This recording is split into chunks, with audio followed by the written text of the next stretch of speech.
Les gens du livre, ou Ahl al-Kitab, qui sont-ils? En fait, c'est une expression qui est présente dans le Coran à une trentaine de reprises. Et elle désigne les peuples monothéistes qui existaient à l'époque de la naissance de l'islam.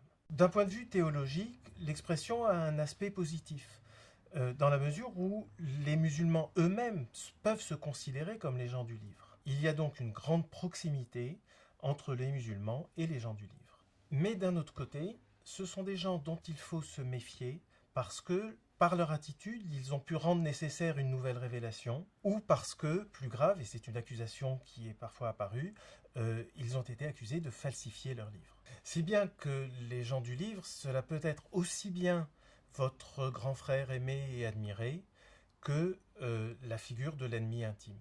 Maintenant, si on regarde d'un point de vue historique, les gens du livre, c'est la figure de l'autre dans la cité, et une figure toujours très ambivalente. La pratique qui s'est imposée dans les empires omeyyades et abbassides, c'est le statut juridique de la dhimma, si bien que gens du livre et dhimmi sont devenus deux expressions synonymes. La dhimma, c'est un statut de protection, notamment du culte, en échange du paiement d'un impôt et de certaines mesures discriminatoires et parfois vexatoires qui marquent le statut inférieur du dhimmi. Le statut des personnes ne dit rien de la condition même des dhimmis, parce qu'il peut y avoir des protections qui étouffent et des formes de soumission qui protègent. Et puis, il y a une grande marge d'interprétation sur les personnes à qui ce statut est censé s'appliquer. Parce que dans le Coran sont mentionnés les juifs, les chrétiens, les sabéens, alors que différentes écoles juridiques, plus pragmatiques, ont pu appliquer ce statut à des bouddhistes, à des zoroastriens ou à des hindouistes.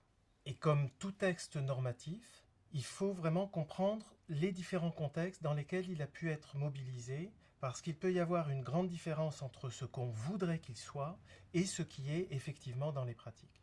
Enfin, la dhimma est une notion d'autant plus floue qu'elle a été fortement remise en cause tout au long du XIXe siècle par les notions d'égalité juridique, de citoyenneté ou de nationalité. L'Empire ottoman et à sa suite de nombreux États où l'islam était majoritaire ont aboli la dhimma, mais la référence est restée soit comme une revendication, soit au contraire comme un repoussoir.